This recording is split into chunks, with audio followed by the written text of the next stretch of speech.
खुदा की मोहब्बत, क्योंकि खुदा ने दुनिया से ऐसी मोहब्बत रखी कि उसने अपना इकलौता बेटा बख्श दिया, ताकि जो कोई उस पर ईमान लाए हलाक ना हो बल्कि हमेशा की ज़िंदगी पाए।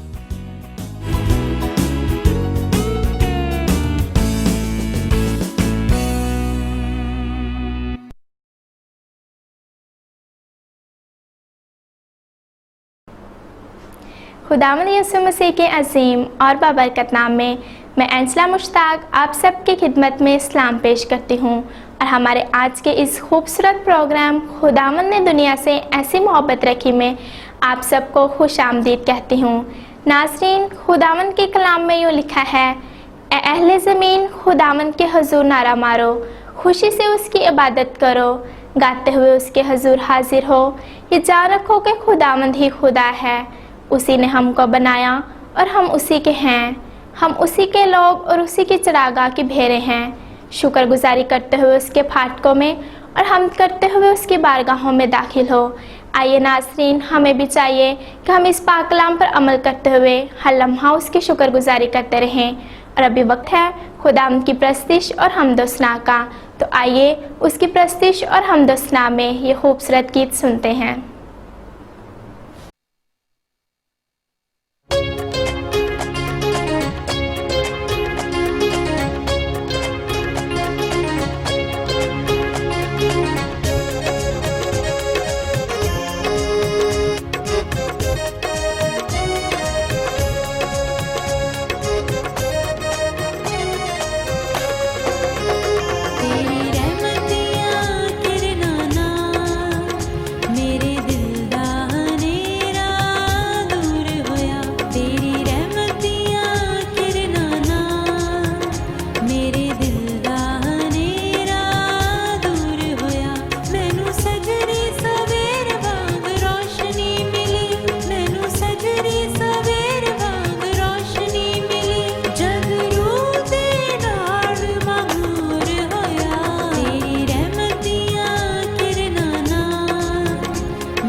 जी नाज़रीन, आपने ये खूबसूरत गीत सुना।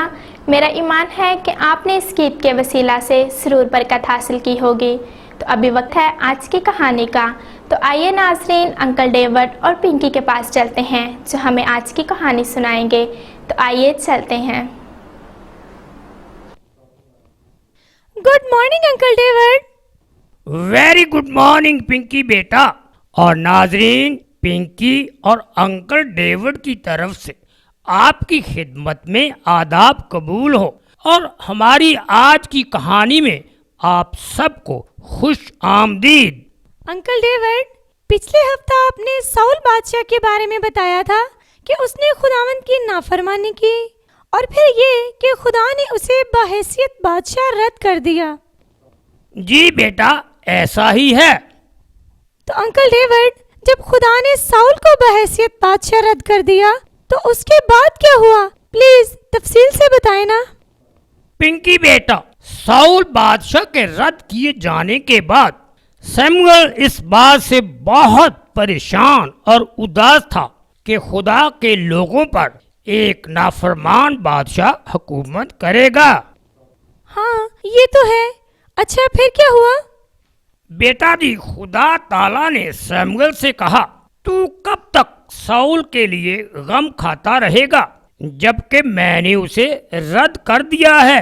अब तू अपने सींग में तेल भर और जा, मैं तुझे बैतलहमी यस्सी के पास भेजता हूँ क्योंकि मैंने उसके बेटों में से एक को बादशाह चुन लिया है। अच्छा, तो क्या सैमुअल ने ऐसा किया? जी हाँ, सैमुअल ने खुदा के कलाम पर भरोसा करते हुए बैतलहम रवाना हुआ। तो फिर क्या हुआ? बेटा जी, जब सैमुअल ने यस्सी के सबसे बड़े बेटे को देखा तो कहा, यकीनन खुदावंद का ममसू यही है। तो क्या वाकई वही था? नहीं पिंकी बेटा, खुदा ने सैमुअल से कहा, नहीं सैमुअल, ये वो नहीं है। लेकिन अंकल, क्यों? बेटा जी, खुदा ताला ने सैमुअल से कहा, खुदा इंसान की मानंद नजर नहीं आता, इसलिए कि इंसान जाहिरी सूरत को देखता है पर खुदावंद दिल पर नजर करता है। अच्छा, तो फिर उसके बाद क्या हुआ? यसी ने अपने 8 बेटों को बुलाया, लेकिन खुदा ने हर बार फरमाया, नहीं, ये वो नहीं है। अच्छा, तो इसके बाद यसी ने क्या कहा? बेटा जी, सैमुअल ने यसी से पूछा, क्या तेरे बेटे यही हैं? यसी ने कहा, नहीं, सबसे छोटा बेटा रह गया है। तब सैमुअल ने यसी से कहा, जल्दी कर और उसे बुला भेज, मैं उससे मिलना चाहता हूँ। तो जब वो आया तो फिर क्या हुआ? पिंकी बेटा, दाऊद जो यसी का सबसे छोटा बेटा था, खूबसूरत और सुर्ख रंग का था।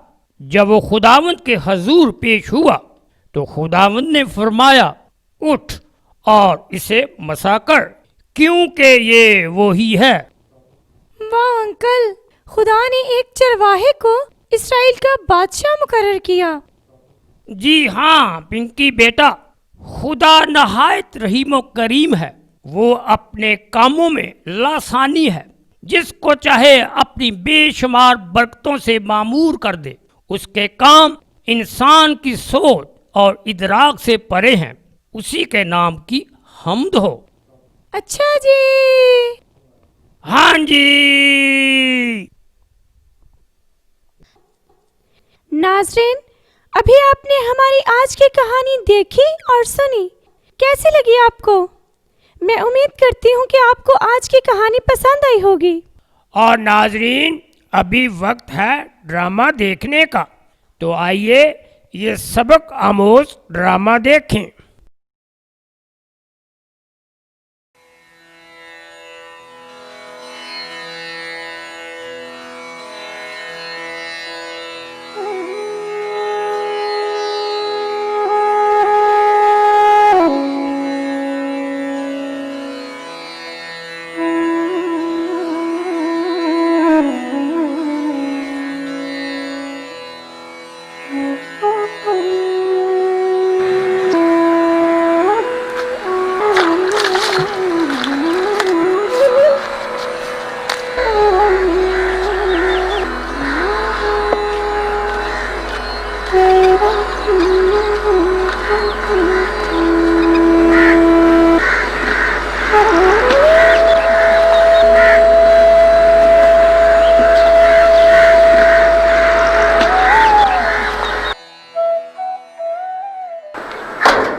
हाँ मेरा पुत्र की हाल है? ठीक। अब्बा जी मैंने साइकिल लेके देनी मेरे सारे दोस्तों को पर मेरे को नहीं है। कल ही मैं अपने पुत्र को साइकिल ला दांगा। नाले मेरे नवे कपड़े भी। नवे कपड़े भी आ जाएंगे मेरे पुत्र दे।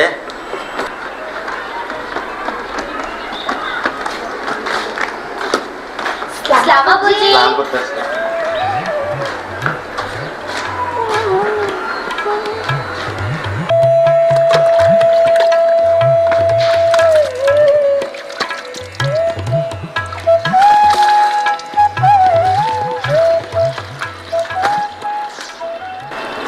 तानिया बहुत गिलास जल्दी ले आया।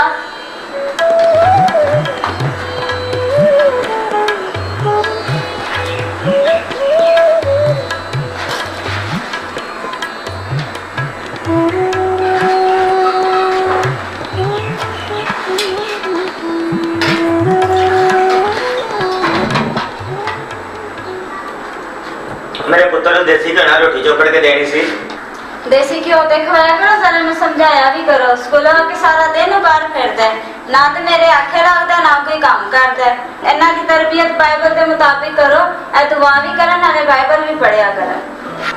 ओ आरब दी मां, मेरा पुत्र ले छोटा वा, तू वेखी बड़ा हो के मेरा पुत्र किड्डा समझदार बनदा। ते नाले देखी कल मैं अपने पुत्र को नवी साइकिल लेके देनी ते नाले नवे कपड़े भी लेके देने हैं। अब्बू सानू भी नवे कपड़े लेके दोगे? पुत्र ਤੁਹਾਨੂੰ ਕੱਪੜਿਆਂ ਦੀ ਕੀ ਲੋੜ ਹੈ? ਮੇਰਾ ਪੁੱਤ ਆਪ ਤੇ ਬੱਚਿਆਂ ਦੇ ਨਾਲ ਬਾਹਰ ਖੇਡਦਾ ਵਾ, ਇਸ ਲਈ ਇਹਦੇ ਕੋਲ ਕੱਪੜੇ ਹੋਣੇ ਜ਼ਰੂਰੀ ਆ।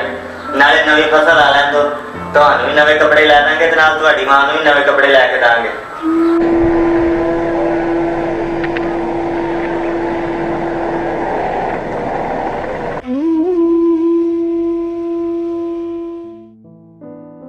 ਲਾ ਵੀ ਛੀਦਿਆ ਪੱਤੇ ਤੇ ਬੜੇ ਡੇਂਜਰਸ ਆ ਗਏ। ਪਰ ਲੈ ਫੜ ਫਿਰ ਆ ਲੈ ਹੁਣ ਕੱਟ ਕੇ ਵਿਖਾ ਤੂੰ ਚਾਰ। ਅੱਛਾ ਜੀ, ਐ ਲੈ ਫਿਰ ਕੱਟਤੀ। ਹੁਣ ਦੱਸ। ਆਰਫਾ ਹੁਣ ਤੇ ਤੂੰ ਉਸਤਾਦੀਆਂ ਕਰਕੇ ਖੇਡਦਾ, ਚਲਾਕੀਆਂ ਬਹੁਤ ਤੂੰ ਕਰਨ ਲੱਗ ਪਿਆ।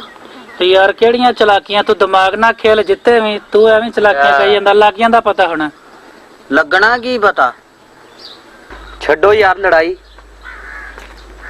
ਦੁਬਾਰਾ ਬਾਜ਼ੀ ਲਾਓ ਤੇ 1.5 ਲੀਟਰ ਦੀ ਬੋਤਲ ਲਾਓ, ਲੱਗ ਜਾਂਦਾ ਪਤਾ। ਉਹ ਵਾਂਡੋ ਯਾਰਾ ਪੱਤੇ। ਲੈ ਵੀ ਯਾਰ ਭਾਈ ਲੱਗ ਗਈ, ਫਿਰ ਬੋਤਲਾਂ ਚ ਲੱਗ ਜਾਏਗਾ ਪਤਾ। ਲੱਗ ਗਈ ਯਾਰ, ਲੈ ਵੀ ਲੱਗ ਗਈ, ਹੋ ਗਈ, ਲੱਗ ਗਈ, ਚੱਲ ਹੋ ਗਈ ਬੋਤਲ। ਲੈ ਵੀ ਆਰਫਾ ਹੁਣ ਕੱਢਾਂਗਾ ਤੇਰੇ ਕੜਾਕੇ, ਤਿਆਰ ਰਹਿ। ਚੱਲ ਵੇਖ ਲੈਣਾ ਤੈਨੂੰ ਵੀ। ਆ ਲੈ ਫਿਰ, ਆ ਲੈ ਫਿਰ ਆ ਵੀ ਲੈ। ਲੈ ਬਈ ਹੁਣ ਕੱਟ ਕੇ ਵਿਖਾਈ। ਅੱਛਾ ਜੀ, ਐ ਲੈ ਫਿਰ ਕੋਟ ਹੋ ਗਿਆ ਜੀ। ਯਾਰ ਆਰਫਾ ਤੂੰ ਤੇ ਵਾਕਿਆ ਹੀ ਬੜਾ ਪਲੇਅਰ ਹੋ ਗਿਆ, ਹੁਣ ਤੇ ਤੈਨੂੰ ਕੱਟਣਾ ਬਹੁਤ ਹੀ ਮੁਸ਼ਕਲ ਆ। ਆਖਰ ਦੇਖੋ ਜੀ ਜਿਗਰੀ ਯਾਰ ਵੀ ਕਿਹਦਾ ਆਰਫ ਸਾਹਿਬ। ਇਹ ਤੇ ਗੱਲ ਹੋਈ ਨਾ ਫੇ। ਯਾਰ ਆਰਫ ਬੂੜੇ ਦੀ ਸੁਣਾ, ਅੱਜ ਕੱਲ ਸੁਣਿਆ ਬੜਾ ਬਿਮਾਰ ਹੈ।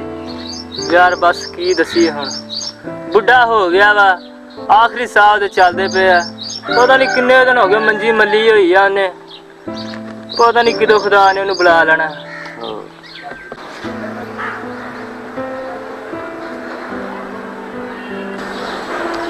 ਆਰਫ ਦੀ ਮਾਂ, ਮੇਰਾ ਪੁੱਤ ਆਰਫ ਕਿੱਥੇ ਹੈ? ਉਹਨੂੰ ਮੇਰੀ ਕੋਈ ਫਿਕਰ ਨਹੀਂ। ਮੈਂ ਤੁਹਾਨੂੰ ਕਹਿੰਦੀ ਸੀ ਨਾ, ਆਰਫ ਨਾਲ ਏਡਾ ਪਿਆਰ ਲਾਡ ਨਾ ਲਡਾਓ। ਅੱਜ ਨਤੀਜਾ ਤੁਹਾਡੇ ਸਾਹਮਣੇ ਹੀ ਹੈ। ਖੁਦਾ ਨਾ ਕਰੇ ਜੇ ਤੁਹਾਨੂੰ ਕੁਝ ਹੋ ਗਿਆ ਤਾਂ ਸਾਨੂੰ ਕੌਣ ਸੰਭਾਲੇਗਾ? ਅੰਮੀ, ਇਹ ਤੁਸੀਂ ਕਿੰਜ ਦੀ ਗੱਲ ਕੀਤੀ ਹੈ? ਖੁਦਾ ਸਾਡੇ ਅੱਬੂ ਨੂੰ ਸਿਹਤ ਤੰਦਰੁਸਤੀ ਦੇਵੇ। ਅਸੀਂ ਵੀ ਤੇ ਆਪਣੇ ਅੱਬੂ ਦਾ ਪੁੱਤਰ ਹੀ ਹਾਂ।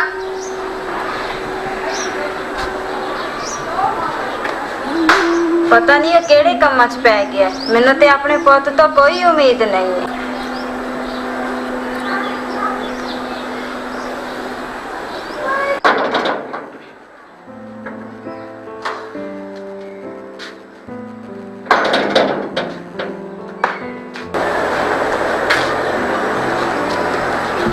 ਸਲਾਮ ਅਮਾ। सलाम पुत, जिंदा रह। तानिया पुत, अपने वेली रोटी लेके आ।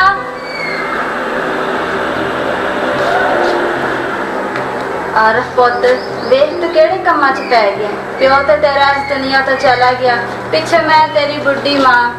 ਤੇਰੀਆਂ ਜਵਾਨ ਭੈਣਾਂ ਨੇ ਕੁਛ ਆਪਣੀ ਜ਼ਿੰਮੇਵਾਰੀ ਨੂੰ ਸਮਝ। ਵੇਖ ਪੁੱਤ, ਜਿਹੜੇ ਪੈਸੇ ਘਰ ਸੀ ਉਹ ਕੁਛ ਤੇਰੇ ਪਿਓ ਦੇ ਇਲਾਜ ਤੇ ਖਰਚ ਹੋ ਗਏ, ਕੁਛ ਘਰ ਇਸਤੇਮਾਲ ਹੋ ਗਏ। ਹੁਣ ਤਾਂ ਆਪਣੇ ਪਿਓ ਦੀਆਂ ਜ਼ਮੀਨਾਂ ਨੂੰ ਸੰਭਾਲ ਤੇ ਉਹਨਾਂ ਤੇ ਫਸਲ ਉਗਾ। ਹੁਣ ਸਾਡੀ ਸਾਰੀ ਜ਼ਿੰਮੇਵਾਰੀ ਤੇਰੇ ਤੇ ਵੇ। ਛੱਡ ਦੇ ਉਹਨਾਂ ਕੰਮਾਂ ਨੂੰ ਜਿਹੜੇ ਕੰਮਾਂ 'ਚ ਤੂੰ ਪਿਆ ਹੈ। ਘਰ ਦੀ ਜ਼ਿੰਮੇਵਾਰੀ ਸੰਭਾਲ। ਤੂੰ ਆਪਣੀਆਂ ਭੈਣਾਂ ਦੀ ਸ਼ਾਦੀ ਵੀ ਕਰਨੀ ਹੈ। ਮਾਂ, मैं जो तेरे को बैठा तू मेरे ही गल्ला शुरू कर देनी है। पता नहीं तू लोगों ने मेरे खिलाफ की भड़कानी है। मैं चला हूँ, मैं नहीं इत्थे आना। आरफ पुत, रोटी ते खा जा, मेरी गल ते सुन।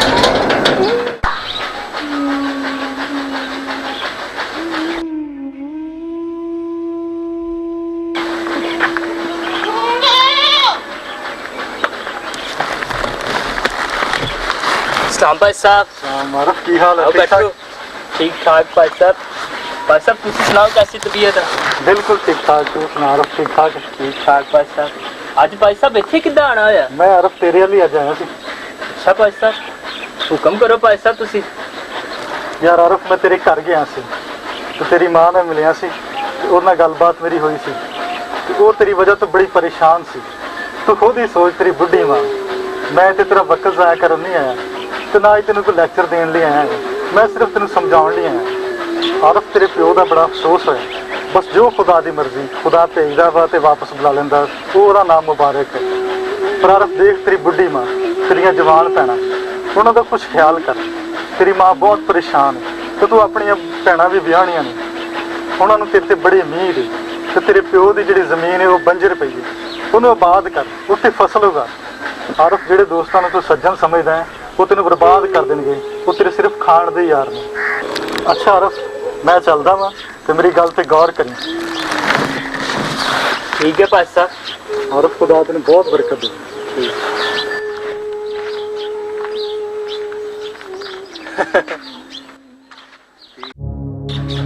आरफ, तेरे प्यो का बड़ा अफसोस है।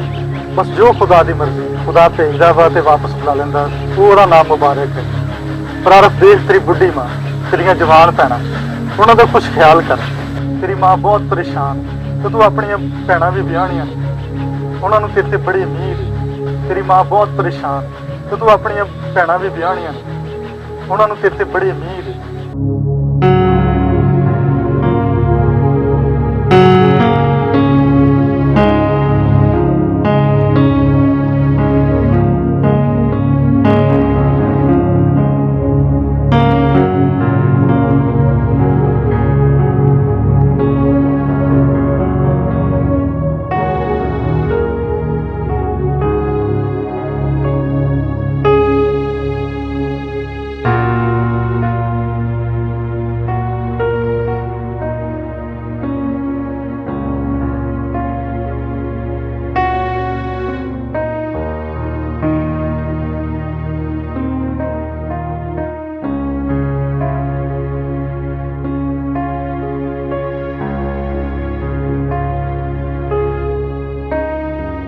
ऐ फर्जंदो, खुदावंद में अपने माँ बाप के फर्मा बरदार हो, क्योंकि ये वाजिब है।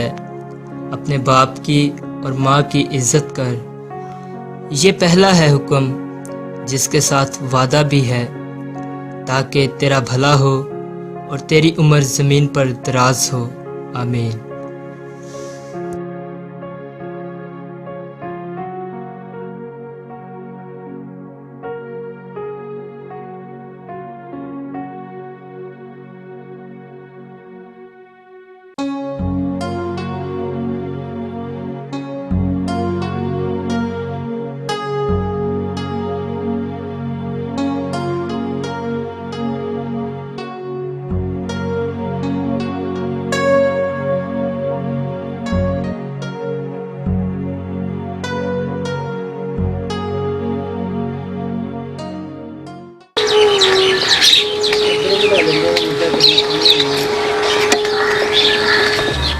यार आरफ ते अपने जोड़ा च बह गया यार।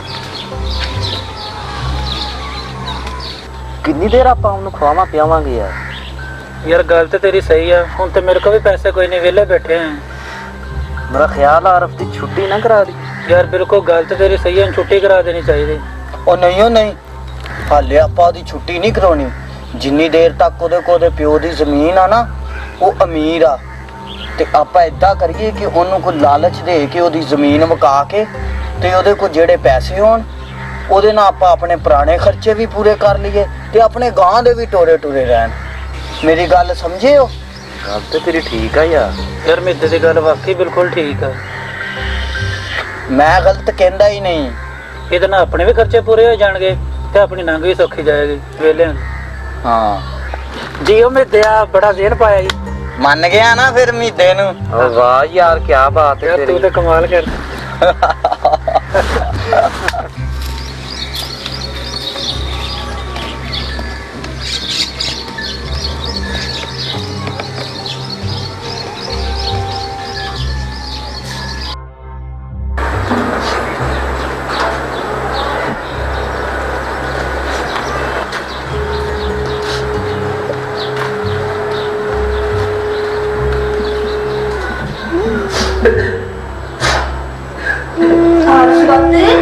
ਕੀ ਹੋਇਆ ਮੇਰੇ ਪੁੱਤ ਨਾਲ? ਇੱਧਰ ਮੇਰੇ ਕੋਲ ਆ।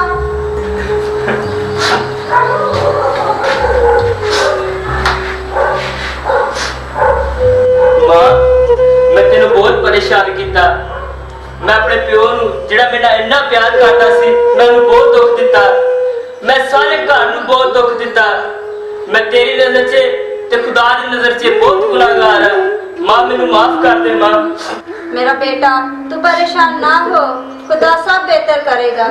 मेरा खोया हुआ बेटा मैंने वापस मिल गया।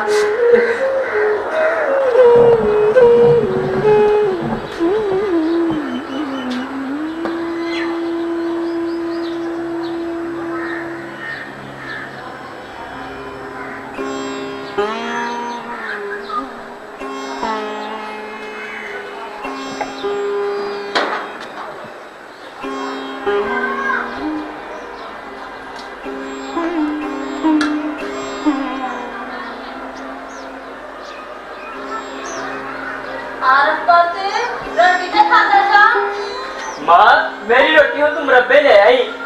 सूरज चढ़ता पिया वा, गर्मी बहुत हो जानी है, इसलिए मैं टाइम नाल ही काम ते चला वा।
नाज़रीन, आपने हमारी आज की कहानी और ड्रामा देखा और सुना। मेरा ईमान है कि आपने इनके वसीला से कलाम खुदा को सीखा है और अभी वक्त है कि हम डॉक्टर मार्टिन लूथर की मुख्तसर कैटेकिज्म से भी मज़ीद कलाम खुदा को सीखें। तो आइए सीखते हैं। खुदा यीशु मसीह के मुबारक और जलाली नाम में आप सबकी सलामती हो। आज हम खुदावंद के कलाम में से सीखेंगे दुआ के बारे में। जब हम खुदावंद से दुआ करते हैं, हम मिन्नत फरियाद करते हैं, हम इल्तिजा करते हैं, तो वह हमारी दुआओं को सुनता और उनका जवाब देता है। वो हमारी मुश्किलात को हल करता है। और आज हम सीखेंगे कि दुआ क्या है और इसके बारे में जानने के लिए आए कलाम मुक़द्दस में से सीखते हैं।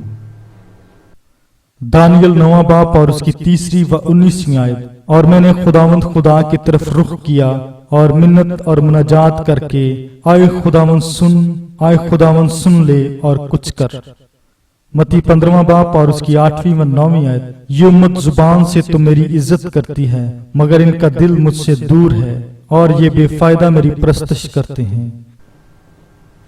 हमने खुदावंद के कलाम में से सीखा दुआ परस्तश का एक अमल है जिसमें हम खुदा से अपने दिल की बात करते हैं। यानी दुआ का मतलब है खुदा से बात करना। हम दुआ में खुदा से मिन्नत व फरियाद करते हैं, उससे बातचीत करते हैं। और मज़ीद जानेंगे खुदा किसकी दुआ सुनता है। आए कलाम मुक़द्दस में से इसके बारे में सीखते हैं।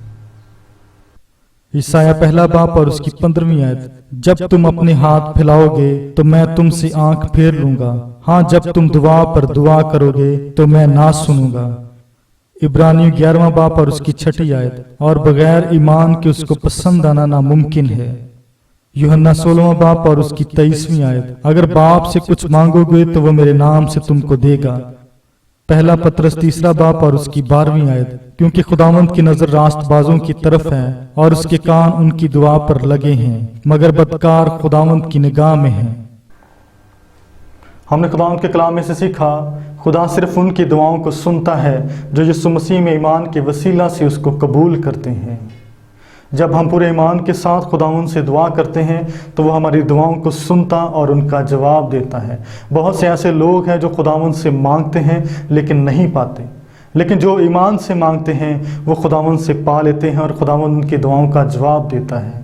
और मज़ीद जानेंगे एक ईमानदार किस किस्म की दुआएं खुदावंद के हजूर पेश करता है, और इसके बारे में जानने के लिए आए कलाम मुक़द्दस में से सीखते हैं। पहला तीमुथियुस 2 बाब और उसकी 1 आयत, मैं सबसे पहले ये नसीहत करता हूँ कि मुनाजातें और दुआएं और इल्तिजाएं और शुक्रगुजारियां सब आदमियों के लिए की जाएं। फिलिपियों 4 बाब और उसकी 6 आयत, किसी बात की फिक्र ना करो बल्कि हर एक बात में तुम्हारी दरख्वास्तें दुआ और मिन्नत के वसीला से शुक्रगुजारी के साथ खुदा के सामने पेश की जाएं।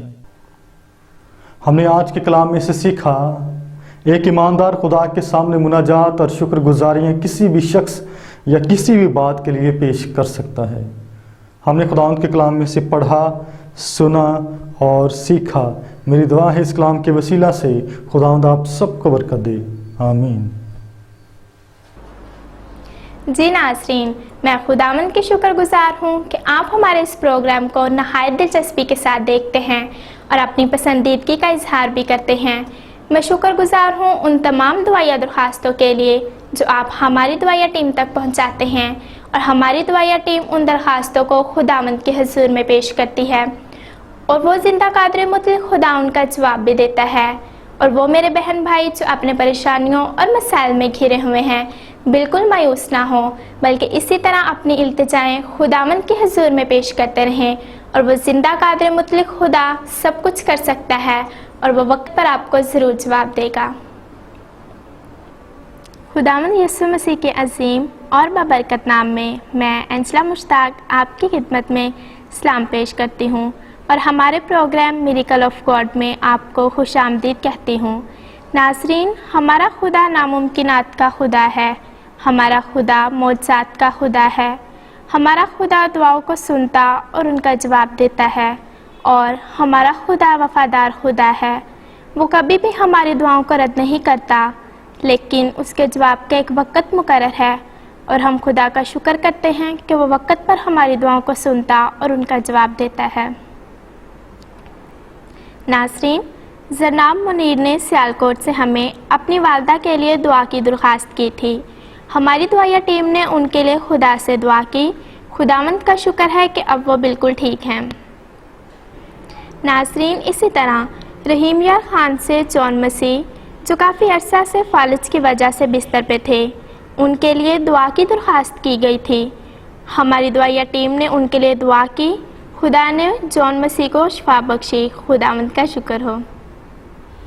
नाज़रीन, मोहम्मद शरीफ जिनका तल्लुक़ पेशावर से है, गुर्दों की बीमारी में मुब्तला थे। खुदा ने उन्हें मुकम्मल शिफा देकर अपने नाम को जलाल दिया है। उसके कादर नाम की तारीफ़ हो। जी नाज़रीन, अभी आपने हमारा प्रोग्राम देखा और सुना। मैं उम्मीद करती हूँ कि आपने इसके वसीला से ढेरों बरकत हासिल की हैं। इस प्रोग्राम को मज़ीद बेहतर बनाने के लिए आप अपनी कीमती आरा और मशवराजात हम तक पहुँचा सकते हैं। हमारा पता है confessional evangelical Lutheran church 26 Ravi block, Shadman town, Sahiwal. हमारा ईमेल एड्रेस है muniralam0302@gmail.com। अपना ख्याल रखिएगा। खुदा हाफिज़।